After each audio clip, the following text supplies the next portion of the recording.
Magandang hapon po, Ma'am Alia. Ako nga po pala si Rihanna Dominic from 9th grade. So may ilang katanungan po ako. So, yung unang tanong naman po is, how do you assess if your community is healthy? What are the characteristics of a healthy community? Healthy ang isang community kapag magkakasundo sila, yung mga napapalibutan ng isang community, magkasundo, malinis ang kapaligiran, tapos yun, enjoy lang sila. Ang pangalawang tanong naman, what are some of the benefits that we can enjoy with a healthy community? Benefits. Siguro, wala ka nang iisiping iba. Like, sariling buhay mo kasi, magsaya ka lang kasi yun lang naman yung ng isang community, magsaya, tapos mapatibay pa yung nila. Pangatlong tanong naman, how do we maintain protection and preserve health amidst the rising development of our community? Pag kunyari may misunderstanding, pag-usapan agad, and may problem, yun, pag-usapan, makipag-communicate, tapos kung yung mga mali, itatama. Maraming salamat. Go! This interview is for our subject. I am glad that you attended your time for this interview. Here I have 3 questions that you will answer. So the first is, how do you assess if your community is healthy? What are the characteristics of a healthy community? The characteristics of healthy community for me is having a nice and clean environment as well. How do I call this one? The trees are much aligned, like hindi siya nakabagsak. And the trash bags are well disposable as well.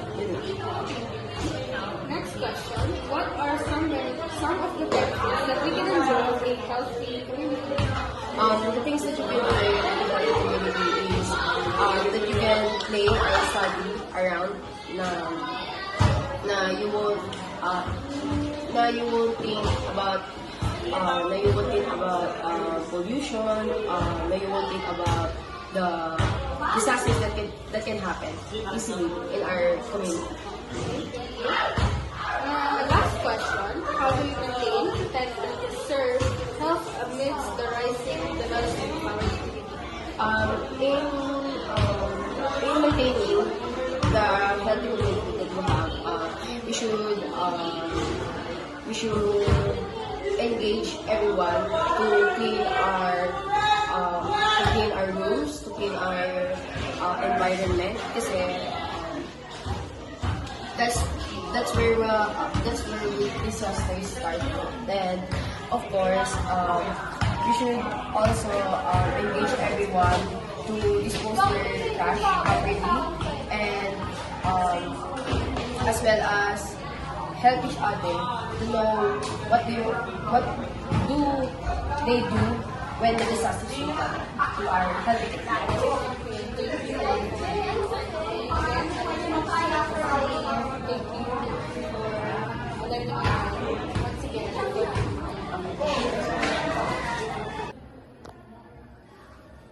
Good afternoon, sir. My name is Raven Kelly Mendez. Thank you for lending us your time for this interview on our subject, mapping.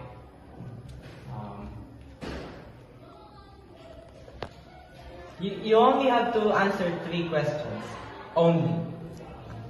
The first question is, how do you assess if your community is healthy? What are the characteristics of a healthy community?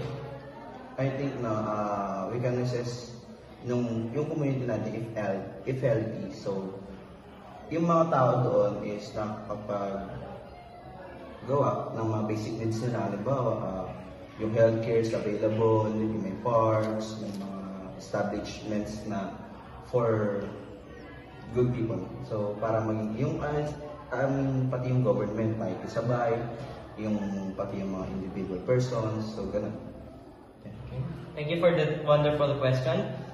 For the next question, what are some of the benefits that we can enjoy with a healthy community? Ayan yan.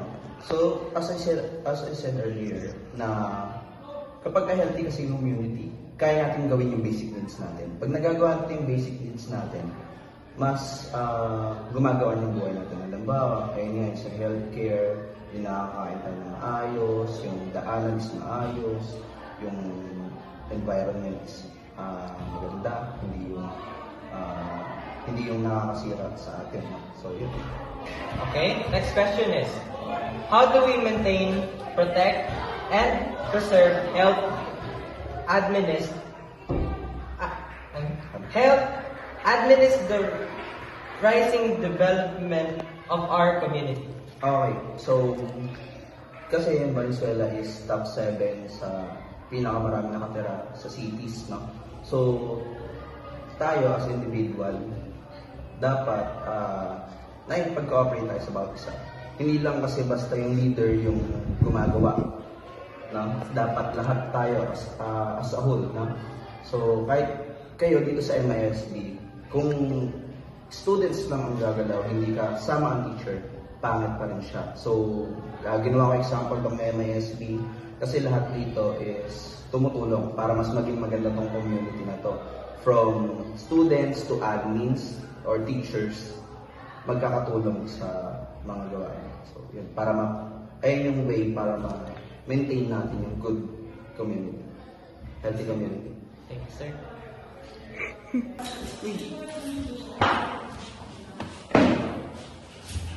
Kunwari hindi ko alam. Charot. Good evening, sir. My name is Raylan Kelly Hernandez. Thank you for lending us your time for this, for our mock test. You will only have to answer 3 questions. Only. The first question is, how do you assess if your community is healthy? What are the characteristics of a healthy community? So, on the first question is, you are asking, my community is healthy? No, if, Right. paano niyo po masasabi kung healthy po yung community na iyon? Okay, so before I answer that question, so I would like you to clarify what kind of community you are talking about. Is it my school community or my home community? Any community is fine. Okay, so first I'm going to assess it on my house community or my home community. So how do I assess if my healthy community? So I can assess whether my community at home is healthy. When it is, be specific, is when it is clean environment, and of course it is healthy environment. So to be specific, it means to be healthy is clean environment. Healthy environment in school, siguro I think is katulad din ng sa bahay, kailangan natin maging malinis para maging healthy tayo. As well as your communities, your classmates, your co-workers is have a good relationship. That is the meaning of healthy community fund. Okay, thank you, sir. So the second question is, what are some of the benefits that we can enjoy with a healthy community? Okay, so one again is if my house is healthy. So the benefit first is your health purpose siguro. Magiging maaliwalas yung iyong tahanan at maiiwasan natin yung mga sakit kung malinis ang ating tahanan. Ganon din sa paaralan, kanina nabanggit ko yung pagkakaroon ng healthy environment dito sa school. Siguro yung pagiging maayos ng ating paaralan, yung pakikisama natin sa ating mga katrabaho as well as pagiging maayos natin sa ating mga klase. Ang benefit nun is hindi magkakaroon tayo ng mga pag-aaway kung maayos ang ating samahan or healthy yung ating relationship pagdating sa ating mga klase. At pagdating naman sa mga katrabaho, siguro mas magiging maayos ang pagtatrabaho kung lahat kayo is organized at nag-ayos. That is for a healthy environment. Okay, sir.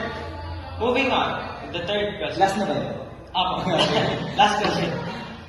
How do we maintain, protect, and preserve healthy the rising development of our country? So, specifically, So you are talking about the maintenance or how to maintain the healthy environment. Yes. Okay, so in terms of healthy environment in our school, I think to maintain this one is a harmonious relationship and also follow the regulations and rules of our school community. Magiging maayos at maganda ang samahan ng isang paaralan kung lahat tayo ay mayroong pagkakaisa at sumusunod sa bawat panuntunan ng ating paaralan. Sa bahay naman, siguro ang magiging benefit niyan is magkakaroon tayo ng maayos na pamumuhay. So yun lang. Okay, thank you, sir.